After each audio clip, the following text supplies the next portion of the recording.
Do do do do do do. Bum bum bum bum.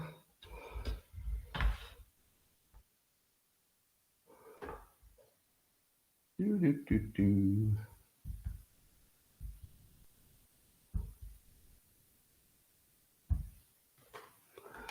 Bum bum bum bum bum.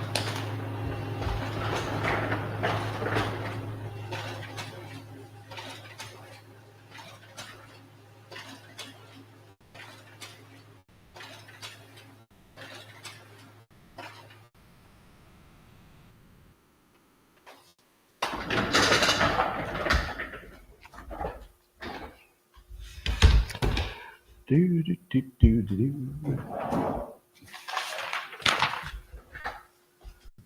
Bum bum bum bum. Bum bum bum. Do do do do do do. Good morning, everybody, and welcome to the highlight of human civilization. It's called Coffee with Scott Adams, and aren't you glad you're here? To those of you who come here every single morning, don't you love our little routine? I think the fact that we do this every morning makes it like extra special. You never take a day off. You will be here. Be here. Well, if you want to take it up to the next level, all you need for that is a cup or mug or a glass of tank or chalice, stein, a canteen, jug or flask, a vessel of any kind. Fill it with your favorite liquid. I like coffee. And join me now for the unparalleled pleasure of the dopamine hit of the day, the thing that makes everything better. It's called the simultaneous sip, and it happens now. Go.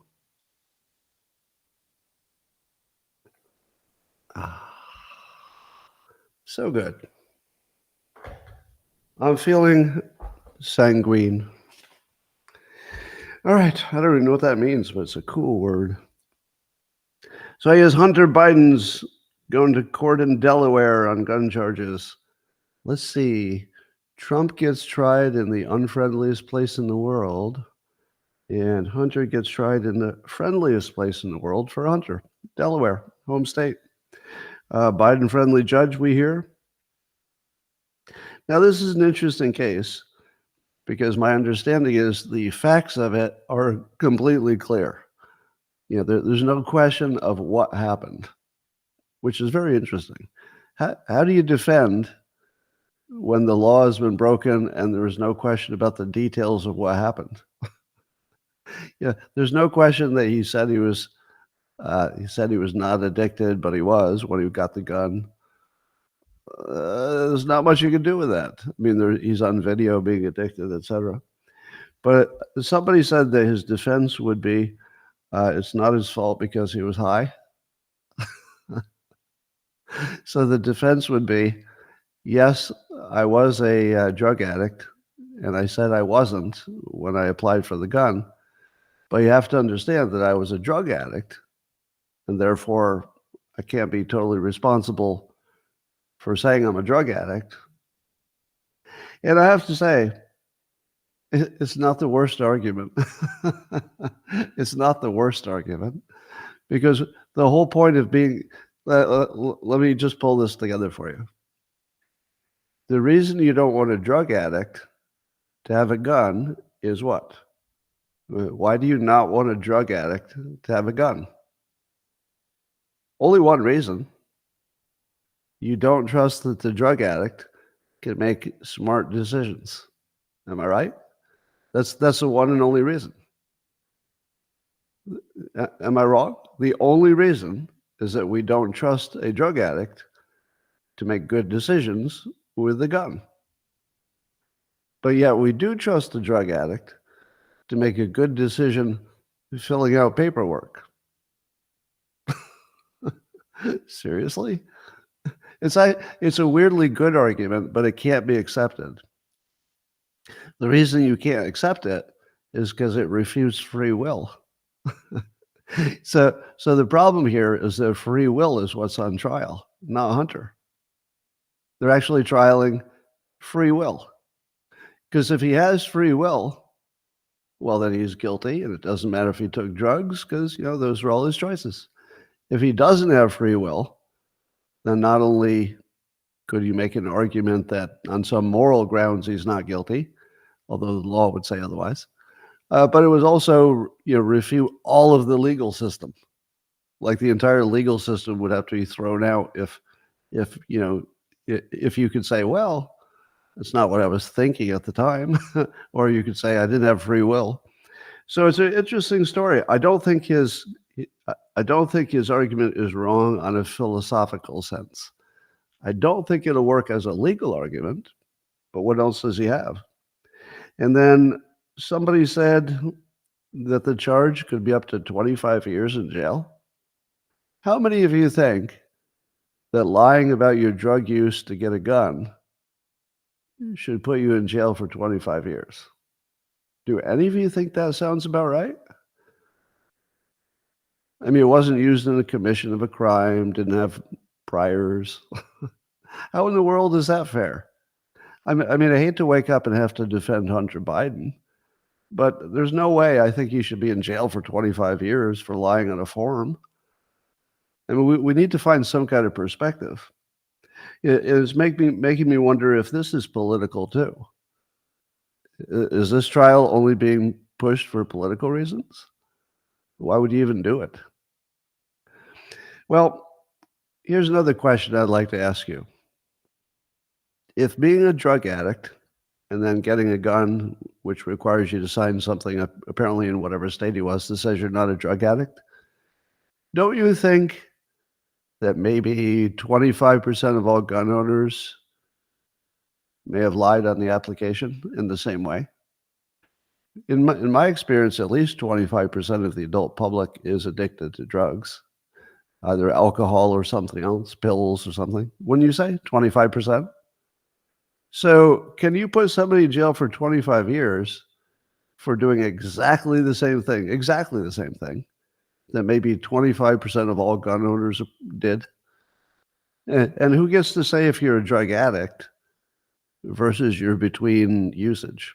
For example, if you were a drug addict, but you became clean, do you say you're still not a drug addict? No. If you're a drug addict and you haven't had a drug for 20 years, you're still a drug addict. Am I wrong? You're just a drug addict who's got it under control. So if you're a drug addict who hasn't had a drug for a little while, do you get to say that you're not one when you fill out your federal form? Because that would be a lie. So does everybody who ever used to be drinking too much or used to be on drugs, do they never get to have a gun? Because they would be lying if they say they're not drug addicts? They would be. That would definitely be a lie. What if, and this is how I would do the defense. Here's how I do it. I'd say, the standard of are you or are you not a drug addict is subjective. In other words, the day I got the gun, it was, in my honest opinion, a day when I was not a drug addict, because that day I wasn't high, and I planned to stay that way. I planned to stay not high. So the day I applied for the gun, in my own opinion, which is the only one that matters because it's not based on a medical standard, it's based on self-reporting. And my self-reported truth was that day, in my own mind, I believed I was clean and was going to stay clean. It didn't work out. I didn't stay clean. But when I got the gun, I was not a drug addict, in my opinion. And if it's somebody else's opinion that you are a drug addict, how do you apply that standard? So there's kind of an interesting question here that I could easily get to the Supreme Court, which is, how do you apply the standard that somebody is a drug addict at the moment of the purchase? I don't see how that standard could ever work. So it's interesting. We'll see. All right. Piers Morgan had some guests on, and it was funny because the panel was 4 smart people plus a Democrat. I know that sounds funny, but that's what it was. And one of the people was Michael Knowles, you know him from Daily Wire. And he said, ask Pierce to ask the Democrat. He said, I would challenge her to see if she could articulate what crime Trump committed, because she was going all anti-Trump and he's a felon. And so Pierce smelling blood in the water, goes, and what what crime did Trump commit? Just in the most non-threatening way. Yeah, and what crime was that? So she goes, well, it was financial crimes, or white collar crimes. And then Pierce just calmly goes, I know, but like specifically, like what was the crime? Well, things and complicated financial things that weren't supposed to be those things that were different than the things. And Pierce just made her squirm, while the other smart people were just smiling with that pleased look. Oh, I want to see more of this. Can we please just have Democrats on and have somebody ask to describe what the charge was? Can we please do that? That'd be great. There's some kind of melanoma shot that in early trials looks impressive. So if you had a melanoma cancer, they say this mRNA shot, it's a vaccine, they say, could cut the risk of dying in half. So I don't know why they called it a vaccine, because you get it after you got the melanoma. So I didn't know the word worked that way. But do you trust the new mRNA vaccine? If it becomes available, are you going to sign up for that? Here's the problem. Are you like me? You've lost all faith in everything medical.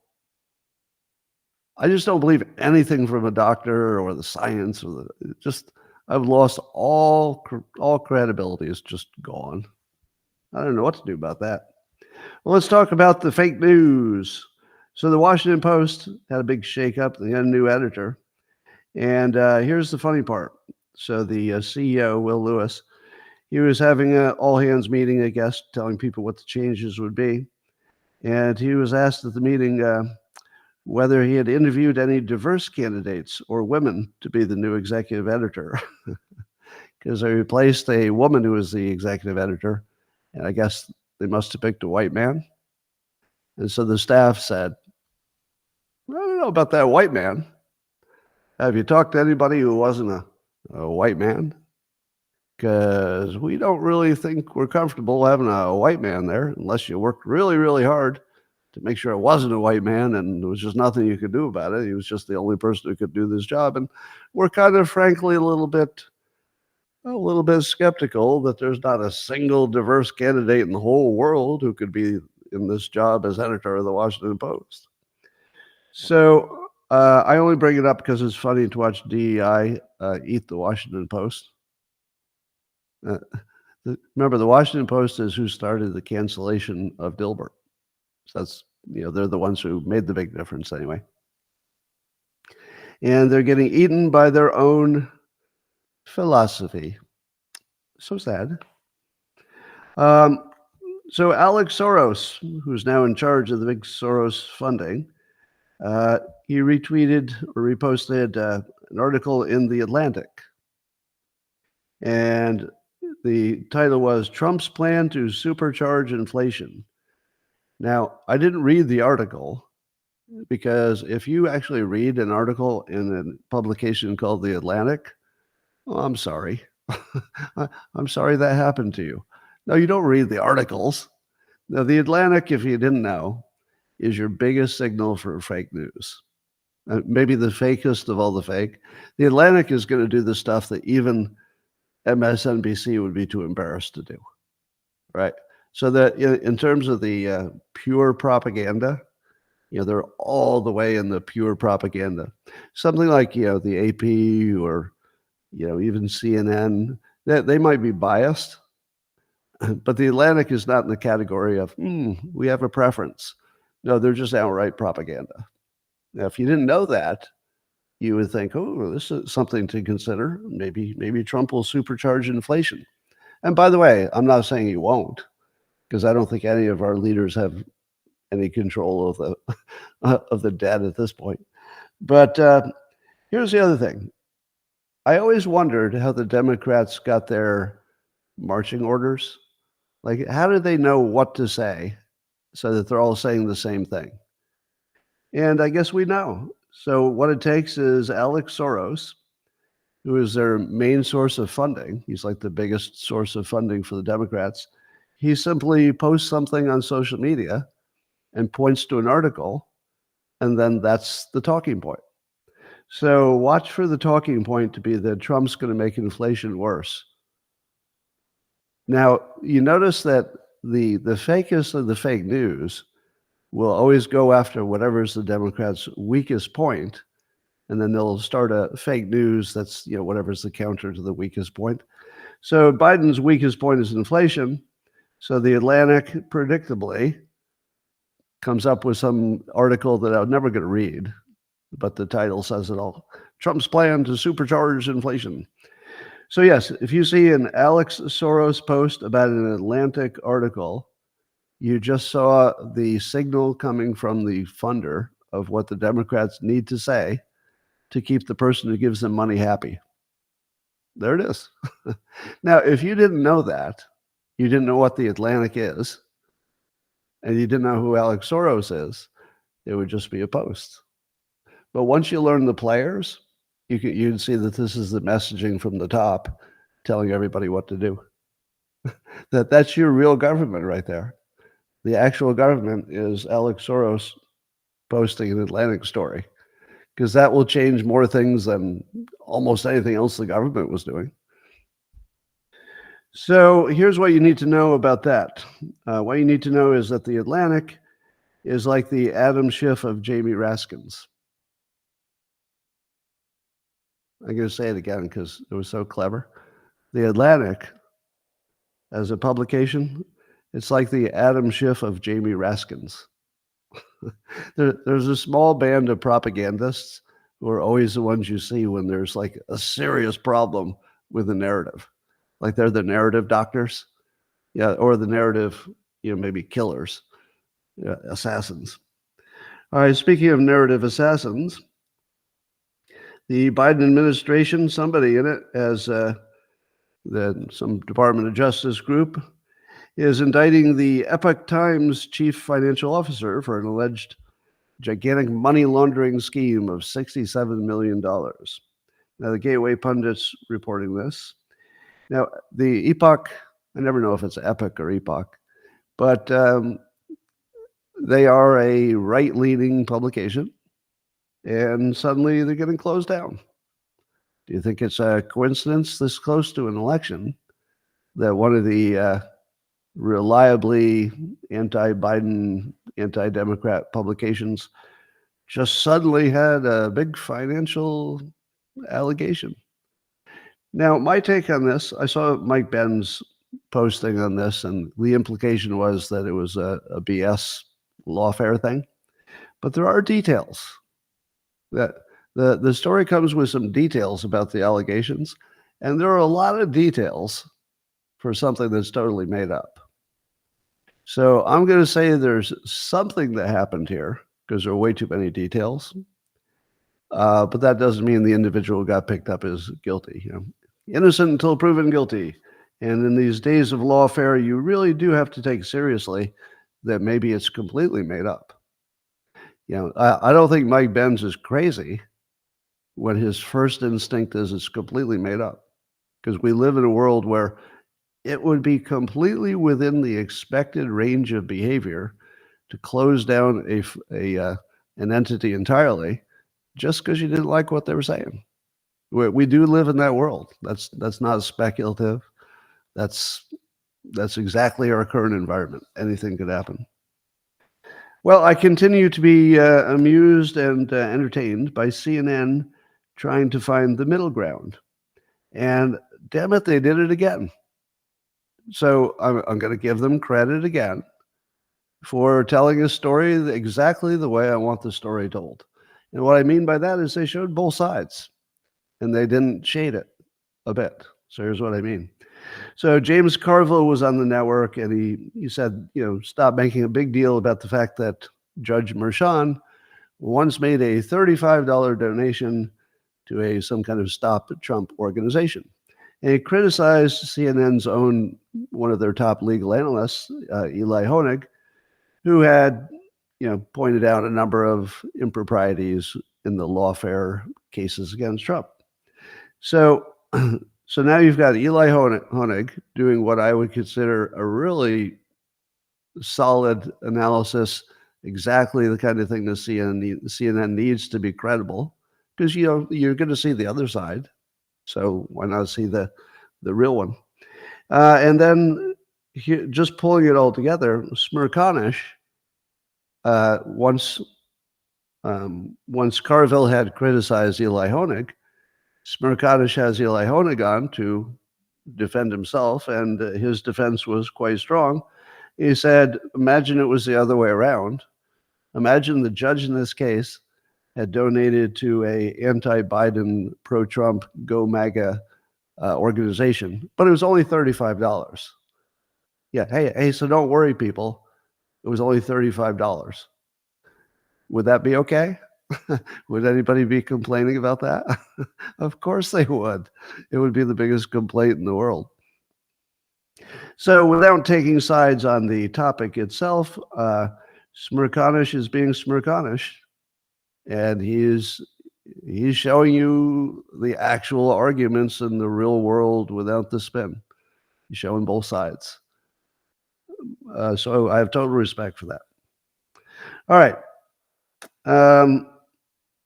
Then, as you're learning who the characters are, another big signal that the Democrat narrative is broken, and they've sent out the repair team, is a fellow on ABC News, and you know him. His name is George Stephanopoulos.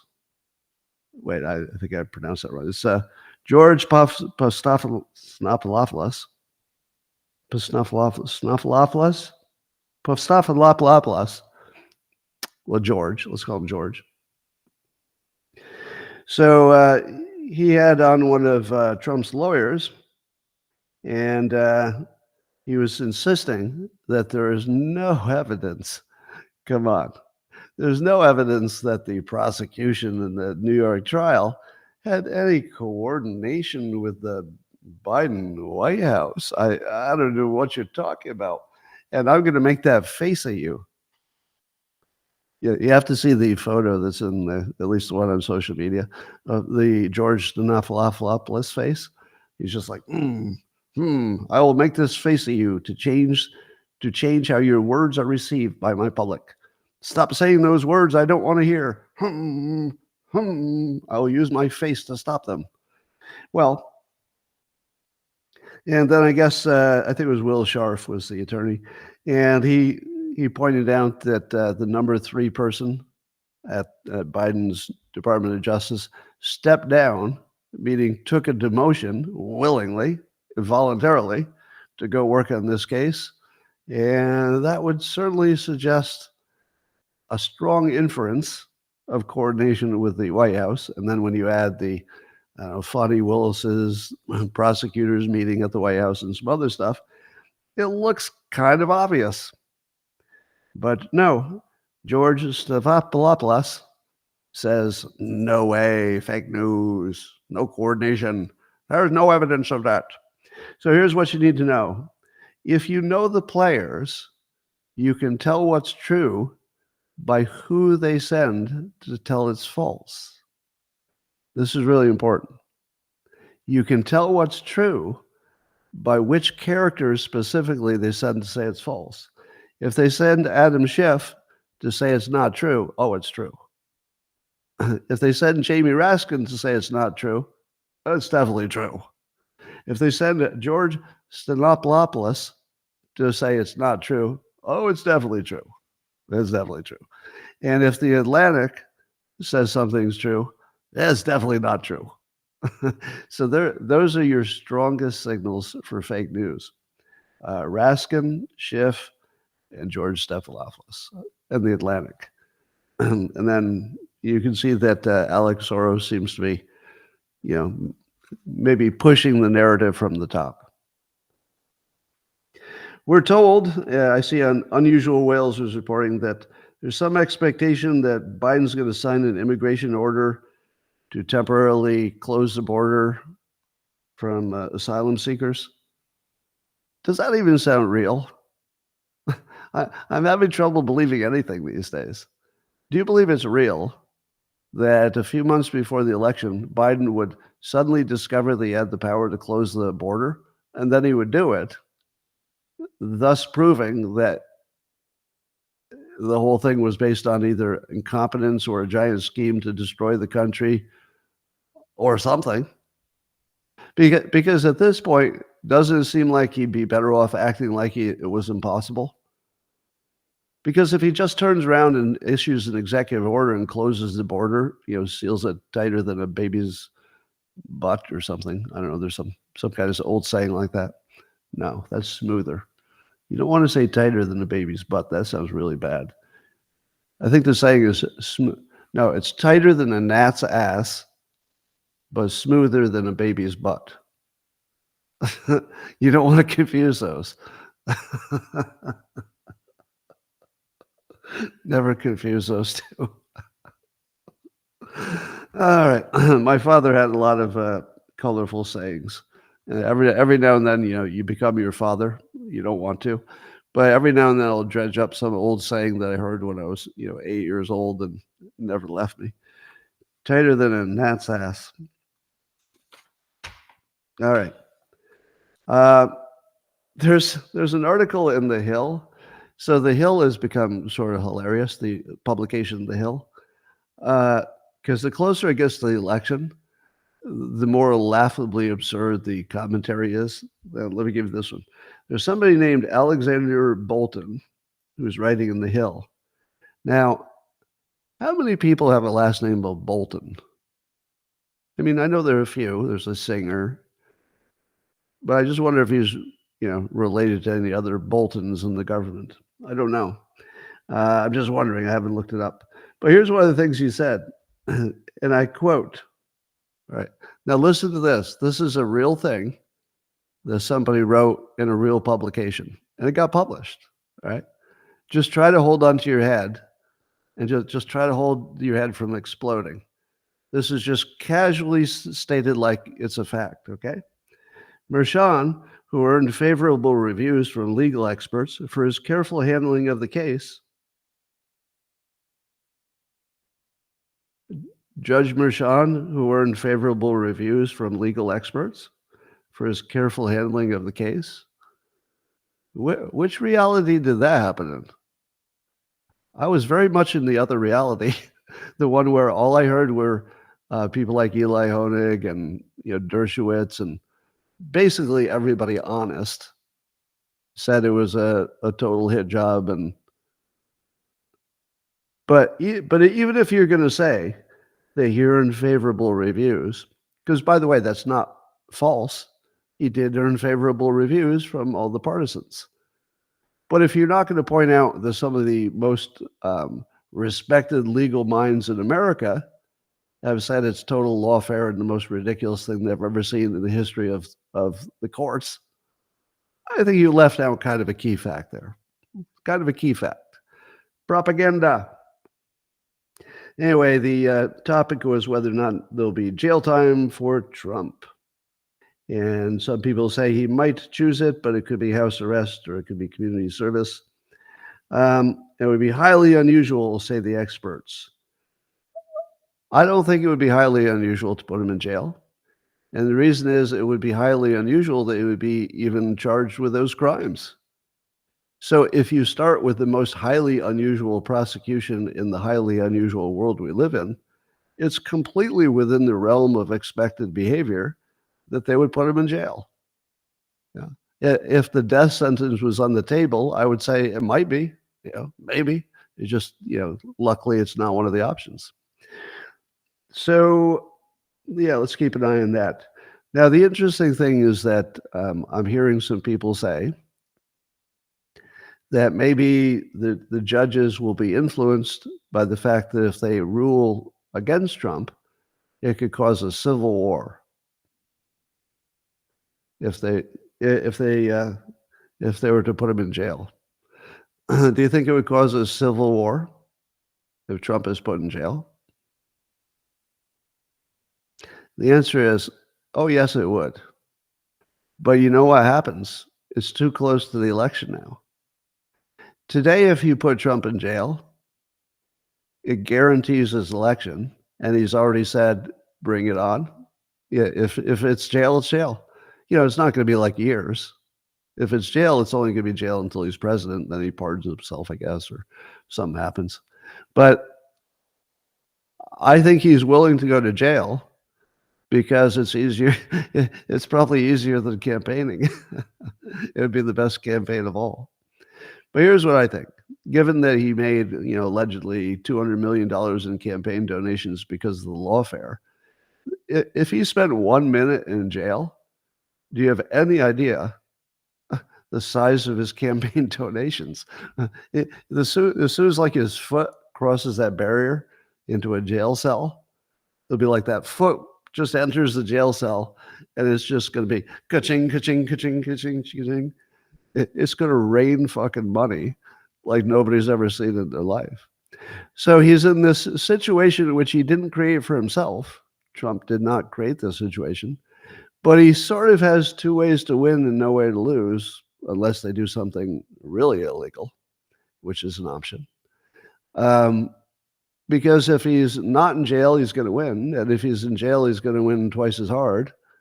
And what are they going to do?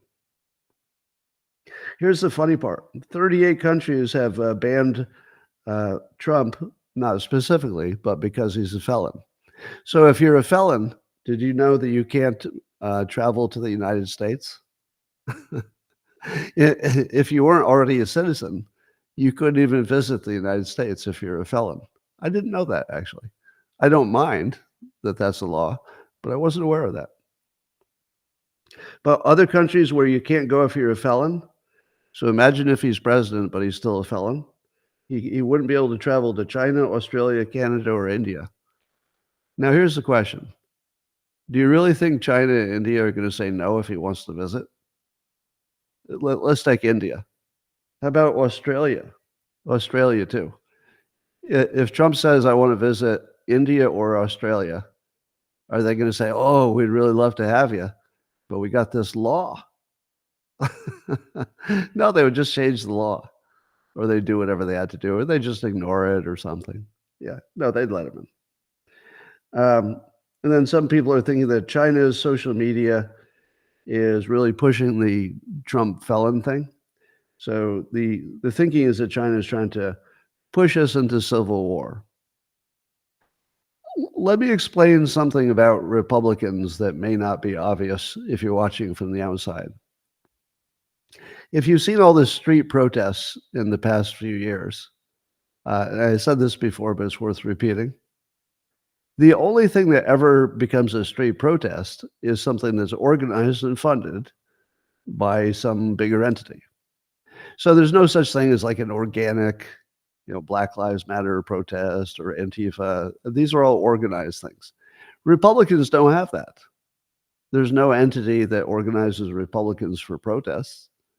So short of that, there's nothing that would cause everybody to just sort of, pick up sticks and whatever else they have and go out in the street at the same time. And where would they even go? So there's no organizational structure that would cause Republicans to hit the streets.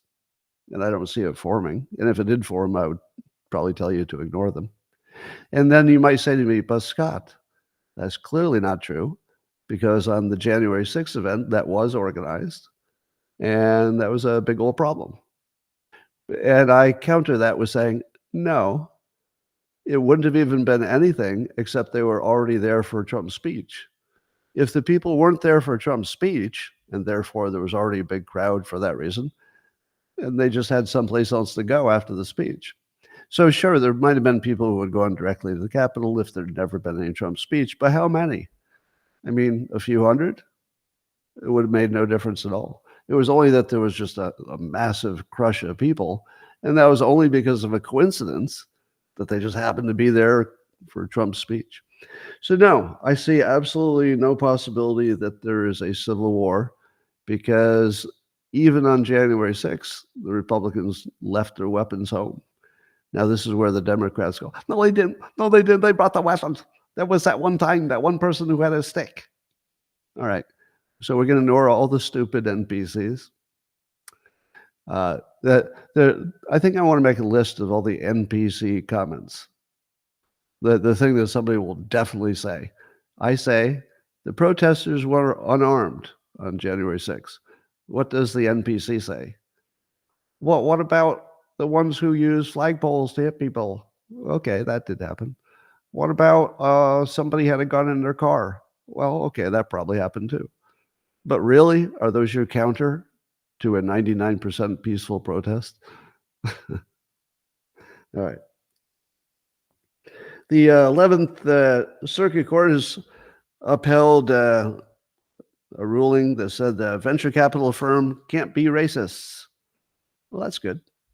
Something called the Fearless Fund, they were trying to have some kind of grants that were race-based, and they got sued, and apparently now they can't be race-based. So apparently DEI is dying in 1,000 cuts. Meanwhile, over at Harvard, the faculty has dropped the mandatory diversity statement. Can you believe that ever existed? I remember hearing stories about the McCarthy hearings. I was too young to remember them. But the McCarthy hearings were famous as like a dark day in American history that people had to show their loyalty to the country and act like they don't have any bad political ideas or you'll be blacklisted forever. But to know that you were alive when Harvard forced you to make a DEI diversity statement, and if you didn't say the right stuff and forcefully enough, you couldn't get hired. It just amazes me that a political pledge to diversity had to be made before you could get a job. Unbelievable. But at least they backed off on that wisely because of the pressure.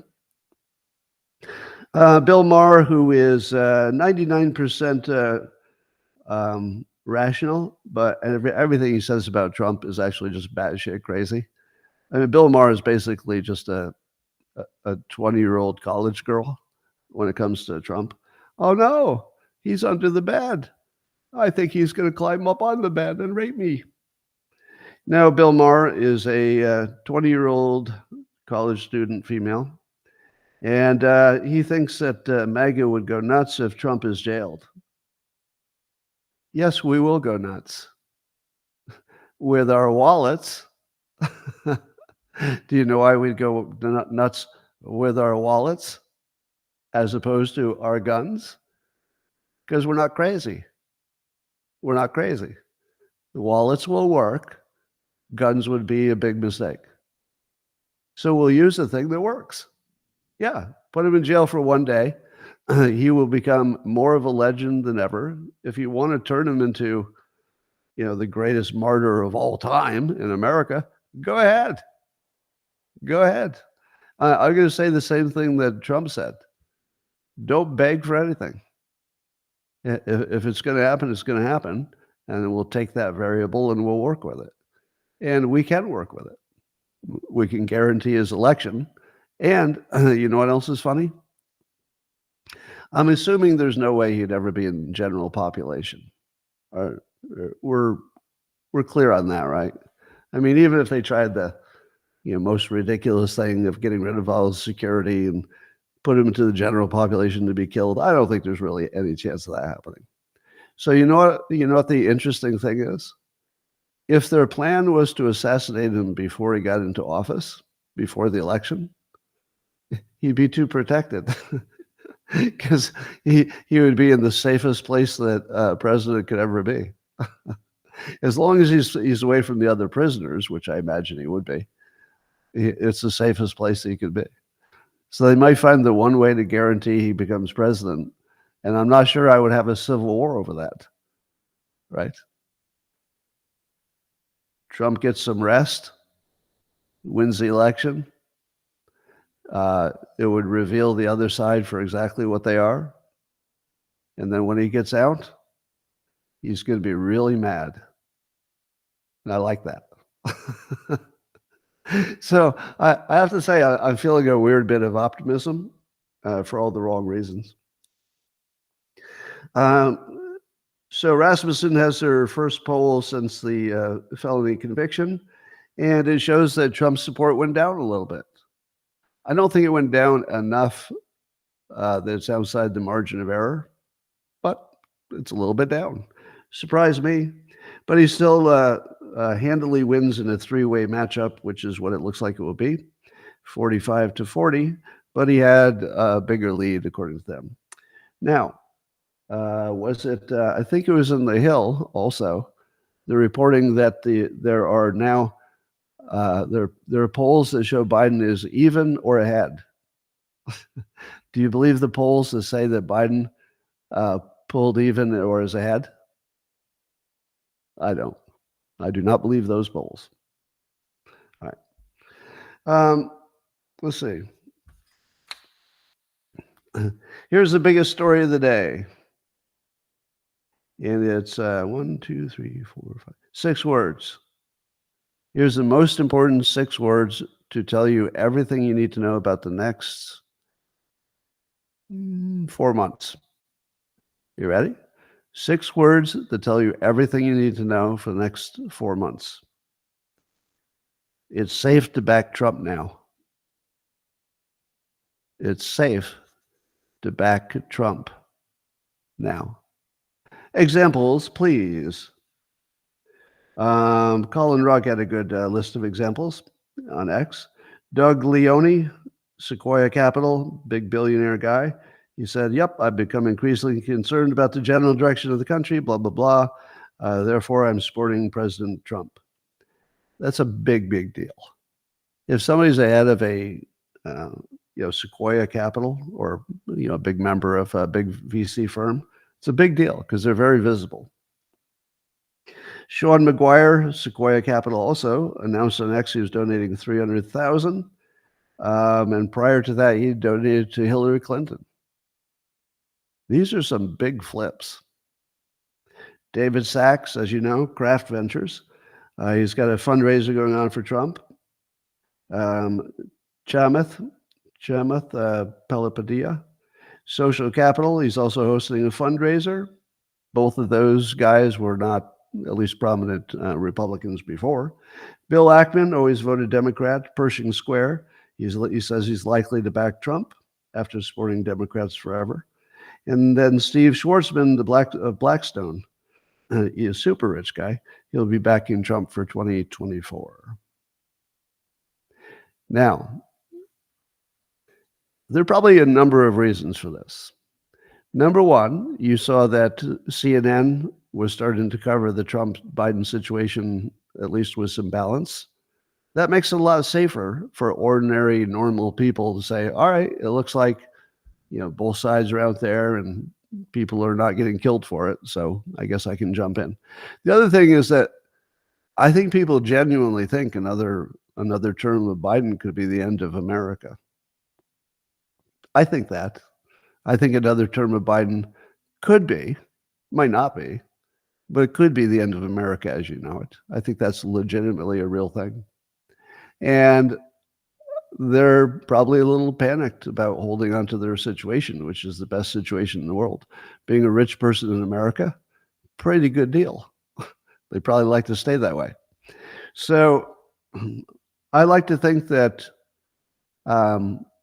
my contribution to any of this is to make it safe. So I think I made it safer to criticize DEI. Would you agree? And a lot of other people are doing the same. So a lot of notable people who have reputations to protect are also coming out and saying, you know what? It's a bunch of garbage here. But I'll tell you one thing that most of these people have in common, or if not all of them.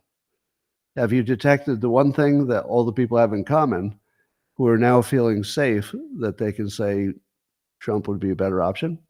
What is it about them? Well, a lot of them are rich, but it's not that. It's something better. It's something more telling. We don't have bosses. That's the key variable. I don't have a boss. I used to have, customers that could cancel me, and then they did. They did, primarily for being a Trump supporter. Yeah, they had an excuse, but mostly it was that. So I don't have a boss, and I'm not worried about getting fired, I guess, again. So I can tell you what I actually think. What do Sean McGuire, David Sachs, Chamath, Bill Ackman, Doug Leone, and Steve Schwarzman have in common? No fucking bosses.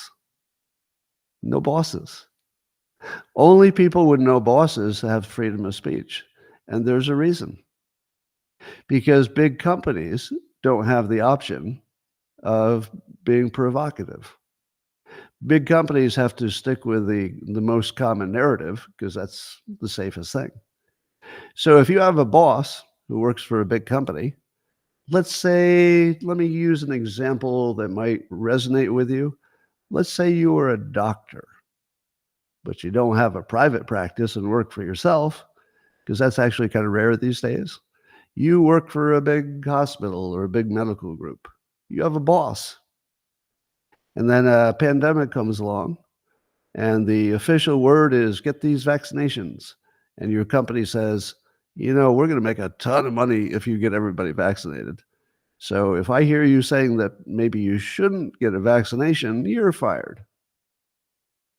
So as long as we basically have a situation in the United States where free speech is limited to people who don't have a boss, because if you have a boss, the agents of censorship will get to the boss because that's your weak spot. The boss will cave first because they're not about politics. The boss is about money, and should be. So as soon as they say, ooh, my money is threatened, I'll do whatever you say. So you can always make the big entity, the government, the big organization, the big company, they're too embarrassed to not go full diversity, full narrative, full Democrat, view of life. So I'd like to suggest that an interesting framing for the coming months is that free speech exists only for people who don't have bosses, because that's the truth. Everybody who has a boss is lying. That's just the truth. Everybody who has a boss and is talking about politics in public, they're probably lying because they have to. They literally have to lie or they get fired. Now, that doesn't mean that some of them don't believe what they're saying, but I'm just saying, yeah. All right. Let's do a little less of that in the comments, please, over on Locals. Yeah, I get it. There's a real book, and that's the title of the book, but you're not helping out. Let's have some kind of a standard that is don't make it easy for people to close down the channel. Right? Don't make it easy. Don't make it easy. By the way, I'm not offended by what you did. It's just the cover of a book, and it's a book on the market, and I just wouldn't do that here. Okay, I appreciate it. Apology accepted. See, that's how it's done. Did you watch that? That's how adults do it. Saw something I didn't like, said why I didn't like it. He says, sorry. I say, apology accepted. Now we move on. The whole world should be like that. Like that. That's a perfect transaction right there. Everything's good now. Have I ever told you that apologies are like a superpower for men? Because men, unlike women, accept apologies. Did you know that? Did you know that only men, accept apologies? And I've explained this to women and they don't understand it. Yeah, like I'll explain that once there's an apology and then an acceptance of apology, I'll never think about it again. For the rest of my life, I'll never think about it once. It's completely flushed, but it's like a superpower. So men can work with other men because as soon as you get checked on something, it's like too far. And if that makes sense, like you have to make your case, you can't be just random. Then another man will say, "Oh, you're right. Sorry. Apology accepted. Moving on." So, good little moment there. All right. Let's see what else. Kara Swisher It might be one of the dumbest people in all of politics, so I love watching her just to find the dumb parts.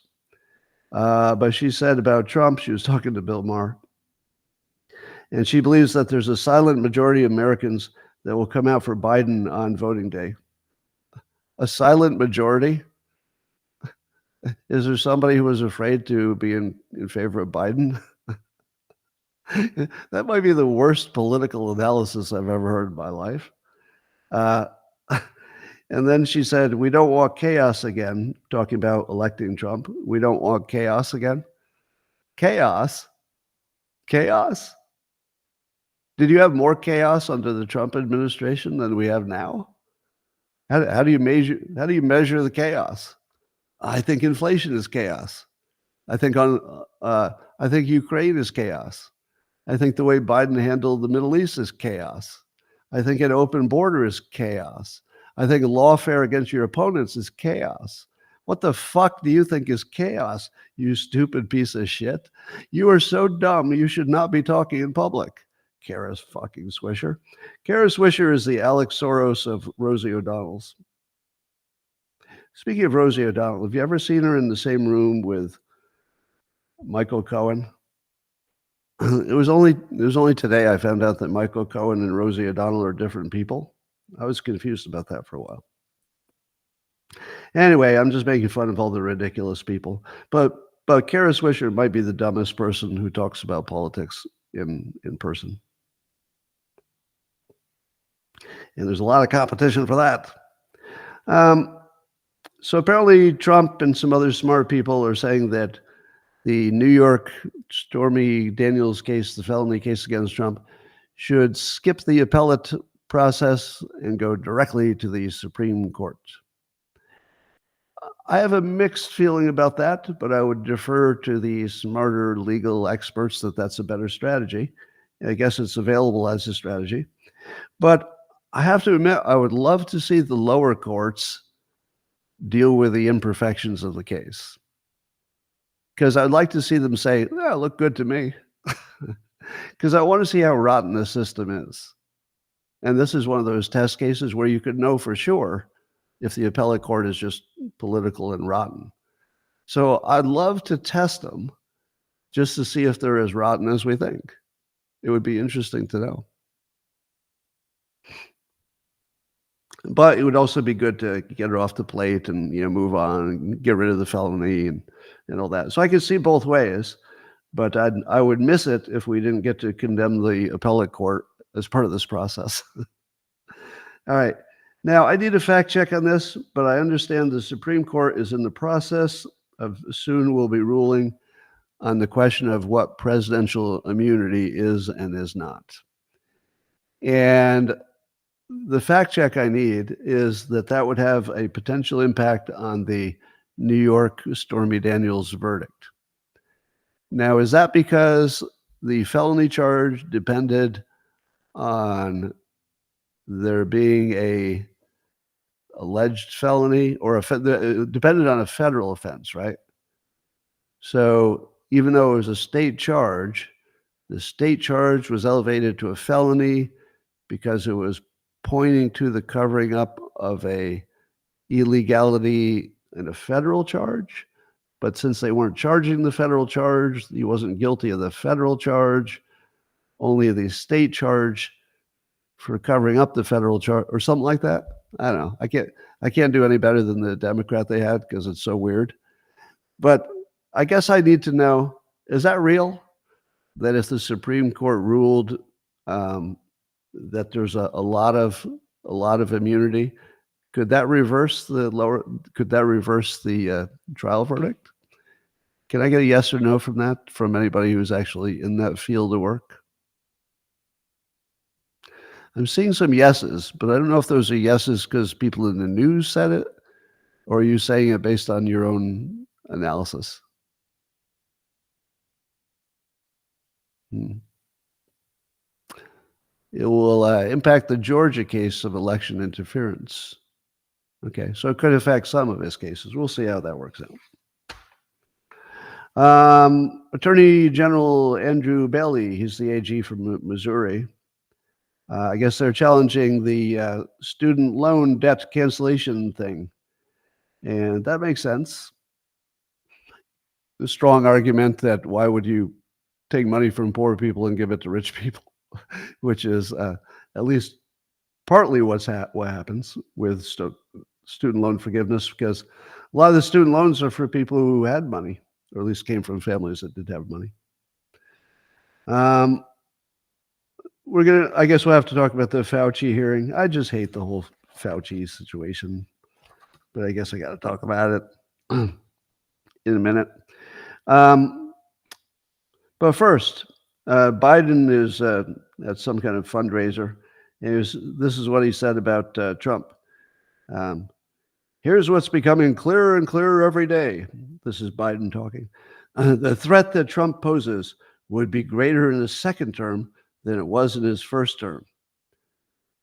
You mean the zero risk of his first term, where we observed nothing happening of any consequence, might be worse than zero.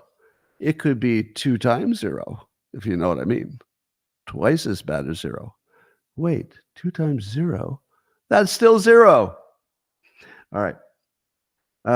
He says, this isn't the same Trump who got elected in 2016. He's worse. Oh, this is new. The argument is that he's a new, worse Trump. I wonder what would made Trump so angry.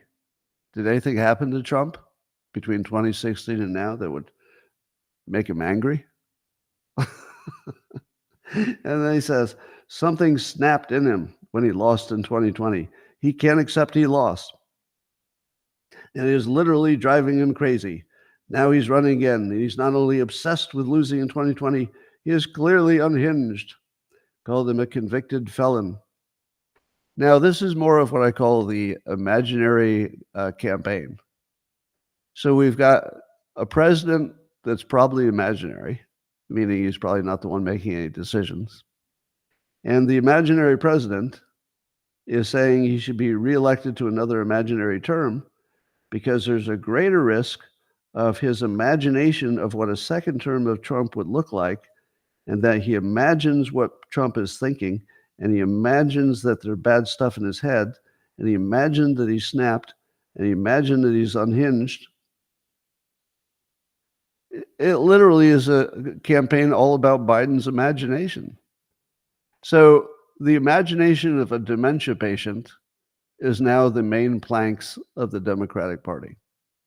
And do you know who thinks that's a good idea? Apparently Alex Soros. He thinks the imaginary campaign is the way to go. Yeah, because all the chaos. Is it imaginary? Oh, let's ask the smartest person in politics, Kara Swisher. Oh no, the chaos. Oh no, he's going to steal my democracy. He already took my norms. He's got my norms. He's going to steal my democracy, and he's going to bring his chaos. Are there any people who are Democrats who are living in the real world? The actual world where the border's open and inflation is high? Can they see that one? No, it's the chaos. He's stealing my democracy. He took my norms. I think he's snapping. I think he's unhinged. Could be worse than the first term. Well, it's Congress versus Dr. Fauci. Here's what we know about it.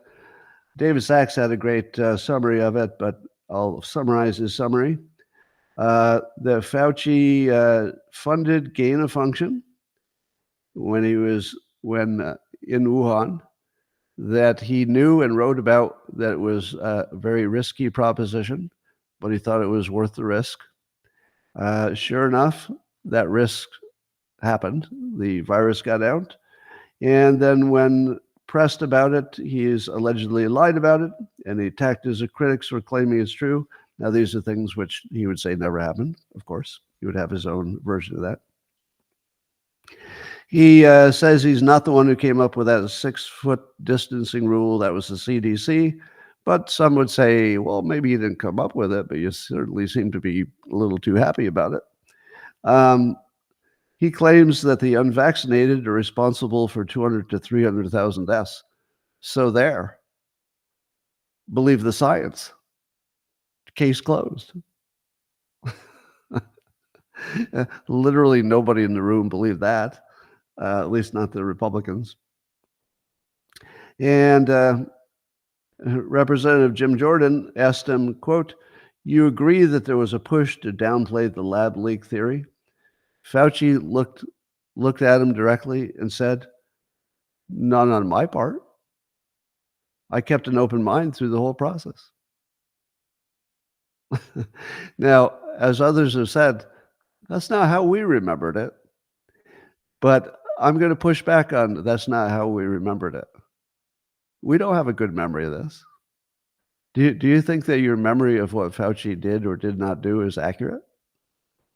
Probably not.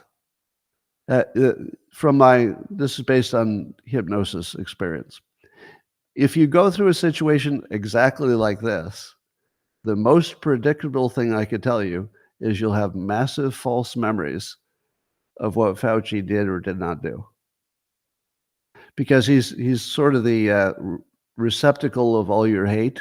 You know, all the bad experience that you had during the pandemic ends up getting focused because we like to blame a person, and he's a kind of a handy one to blame. So I've listened to all the accusations against him, and I've heard his, weaselly excuses for why he's not guilty. I think the truth is somewhere in the middle on this one, somewhere in the middle. I think there's some things he's being blamed about that maybe he's got an argument for. There are things he's blamed for that he definitely doesn't have an argument for. Apparently, he'd been trying to dice this whole question about gain of function. I guess it got redefined at some point, and the redefinition was pushed by the people who wanted to do the work. So the people who wanted to do the work in the Wuhan lab, the stuff that got out, they couldn't have done it under an old definition of gain of function. So they worked to change the definition. And the definition was, well, it could gain a function, but it can't be more, it can't be worse for humans, or it can't be more than 10 times worse, which seems like the stupidest standard in the world. If you make a gain of function that's 10 times worse, I don't want that. I don't want that at all. And then the allegation is that what they made, even after changing the definition, was something that would still be gain of function under any definition, that it was way more spready. And let's see. So the bottom line is that the Republicans were trying to make hay out of, insulting him in public and blaming him for it all. And let's see. And then I guess there were some things that he represented as settled science that were far from settled. Anyway, so everything about that is exactly what you thought it would be. It's Fauci claiming he wasn't so bad, and Republicans saying, "You're twice as bad as anybody knows." Marjorie Taylor Greene kept that interesting. I continue to enjoy the show she puts on.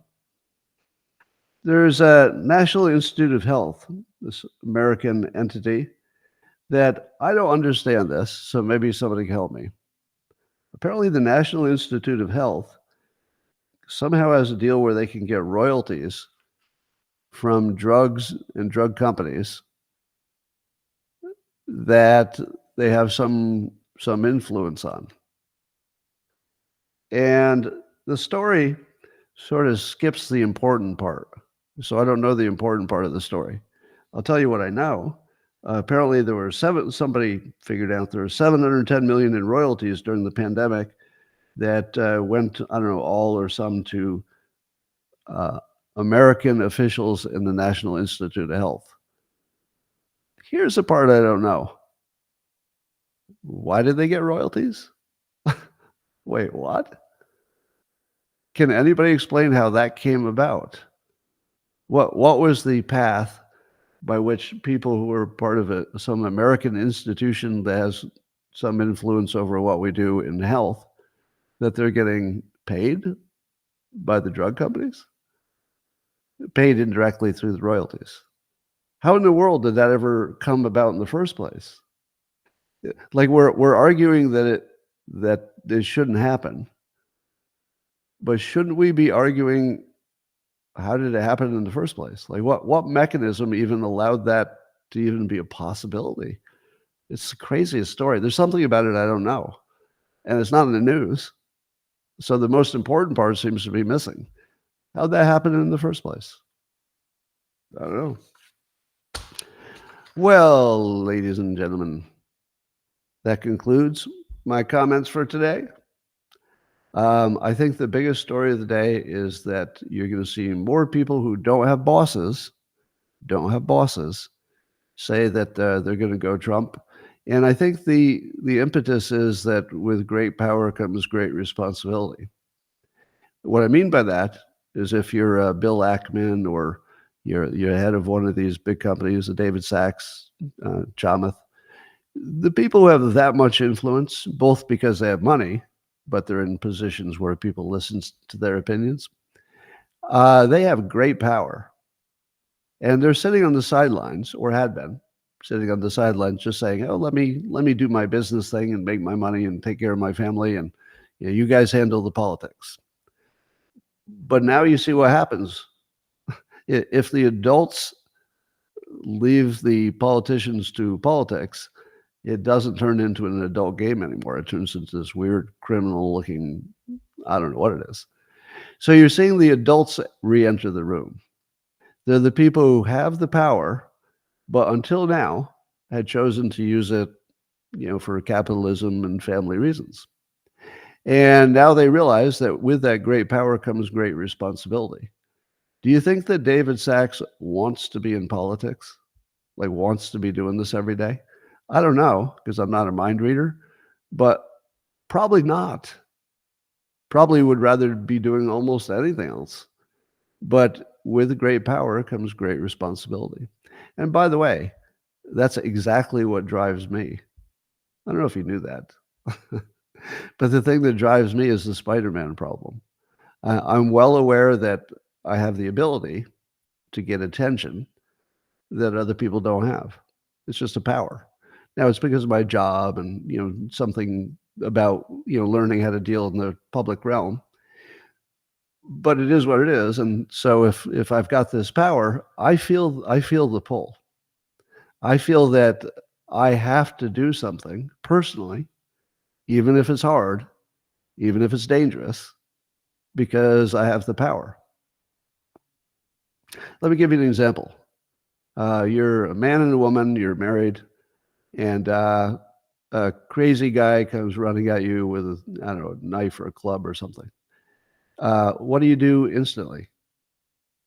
Well, if you're like most people, instantly the woman backs up and the man stands between the assailant and the woman and does whatever he needs to do.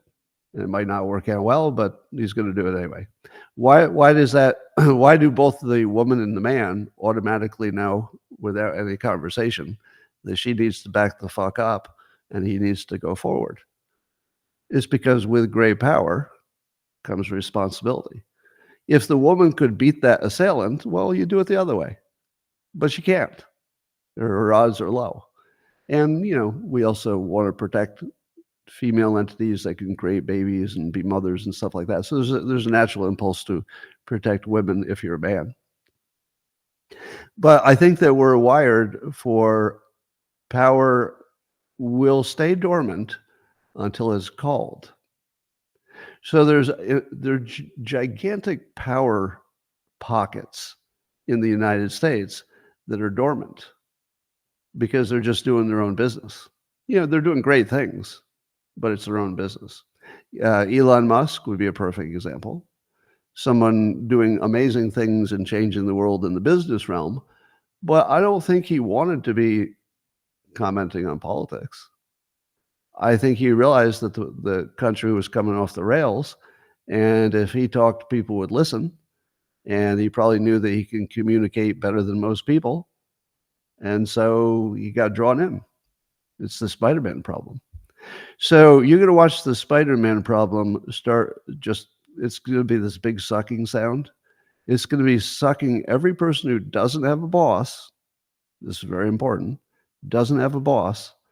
You're going to see more and more of them coming into the game. And that will be I think that's going to be the big story going into the election, is the number of power pockets that came online. And that, ladies and gentlemen, is all I have today. So I'm going to say some words to the local subscribers, but if you're on X or YouTube or Rumble, I'm going to say bye to you now. And thanks for joining. See you tomorrow. And I'll stall a little bit.